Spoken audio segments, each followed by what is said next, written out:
Les amis, bonjour, Harry Mariette, expert en Krav Maga. Aujourd'hui, on va parler de la différence entre les cours privés et les cours communs.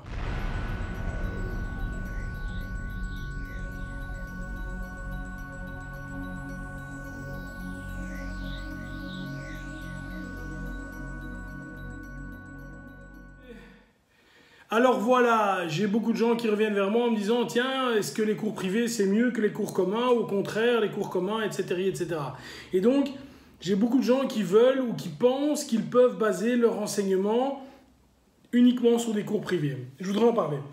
Sorry. Voilà, la question aujourd'hui est la suivante. À qui s'adressent des cours privés? Quel est le but de ces cours privés? Est-ce que c'est bon pour mon enseignement? Alors tout d'abord, qui est le candidat naturel pour le cours privé et quels sont les avantages de celui-ci? Alors, pour moi, il y a vraiment deux catégories et je vais expliquer pourquoi la catégorie intermédiaire n'est pas la bonne, je pense. Le débutant est un bon candidat pour le cours privé et l'avancé est un bon candidat pour le cours privé. Pourquoi? Parce que ce sont deux personnes qui ont des besoins spécifiques. On est évidemment tout à fait différents devant l'apprentissage. Certains d'entre nous apprennent très rapidement, d'autres au contraire ont besoin de beaucoup plus de temps. Et quelqu'un qui démarre le Krav Maga peut se dire « Ah ben tiens, en ayant un cours privé, je vais pouvoir apprendre à mon rythme ou peut-être solutionner quelques lacunes que j'ai au niveau de techniques plus complexes. » Je pense par exemple roulade, sol, etc.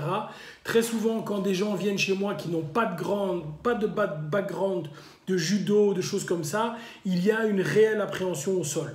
Il y a une réelle appréhension. Et donc, un cours privé peut les aider, peut les débloquer, etc. Là, c'est tout à fait utile. Également, les avancés eux-mêmes veulent travailler un sujet très spécifique qui n'est peut-être pas lié au Krav Maga dans toute sa palette, je vais dire, et là, ça peut être très utile. Le désavantage qu'a un cours privé, à mon sens, c'est que vous n'avez in fine pas de confrontation. C'est-à-dire que l'instructeur fait attention à vous, évidemment, parce que je pense qu'il fait bien, peu importe la fédération, peu importe même le style, hein, c'est pas, même s'il ne fait pas de Krav Maga, mais je suppose que l'instructeur va faire attention à vous, ne va pas vous mettre réellement en défaut comme un partenaire d'entraînement pourrait le faire, puisque évidemment, tous les entraîneurs, moi y compris, nous disons laissons l'ego au vestiaire, mais vous savez comme moi que l'ego est présent et qu'effectivement, lorsque vous travaillez avec quelqu'un, celui-ci peut être tenté de vous mettre en défaut, et idem de votre part. Ça, vous avez moins lorsque vous faites, ou pas du tout même, lorsque vous faites un cours privé. Donc ça, c'est une chose. À côté de ça, un apprentissage spécifique peut être bon. Le souci que j'ai avec les cours privés, c'est que très rapidement, certains élèves comprennent et se disent « Mais enfin, moi, pour la somme X, j'ai quelqu'un qui fait attention à moi pendant 1 heure, ou 1h30 ou 2 heures, peu importe, et qui corrige tous mes défauts, tandis que si je vais à un entraînement commun, eh bien, durant 1h30, imaginons qu'on soit 20 élèves, eh bien évidemment, son focus sur moi, ce sera 1h30 divisé par 20. Donc quelques minutes durant l'entraînement. Et ce n'est pas tout à fait faux, in fine.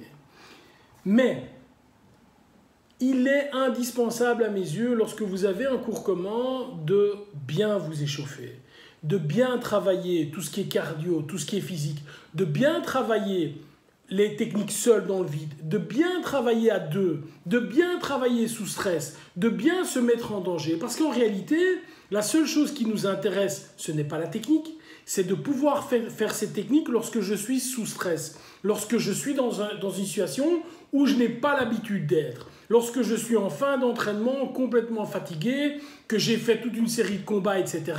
et qu'à ce moment-là, on vient de m'étrangler, est-ce que je vais pouvoir sortir? Oui, non. C'est ça la vraie question. Et ça, vous n'allez pas le retrouver dans un cours privé. Donc, je voudrais vraiment être clair, parce que très souvent, j'ai des gens qui viennent à des examens pour des grades un peu plus élevés, P3, P4, P5, et qui là, ben ça coince, quoi. Pas parce qu'ils n'ont pas les connaissances. Les gens viennent avec les connaissances, mais ils n'ont pas eu assez à les mettre en pratique sous stress. Parce que l'instructeur qui est avec eux comment dire, ne les met pas vraiment en défaut. Et c'est logique parce que si vous venez vous entraîner avec moi et que systématiquement je vous mets en défaut, vous allez le faire une fois, vous allez le faire deux fois, puis la troisième fois, vous allez me dire, écoute, t'es bien gentil, grand, mais je ramasse des coups, tu me montres une technique et finalement tu arrives à la contrer, c'est pas cool. Et donc ici, ce fait de pouvoir être mis en défaut est indispensable si vous voulez grandir. Personnellement, moi des cours privés, je n'en donne plus aux débutants, je donne plus ça je ne fais plus. Et lorsque je donne cours à des instructeurs, je demande qu'ils sont deux. Donc je ne donne plus jamais de cours one by one. Une personne, ça je ne fais jamais.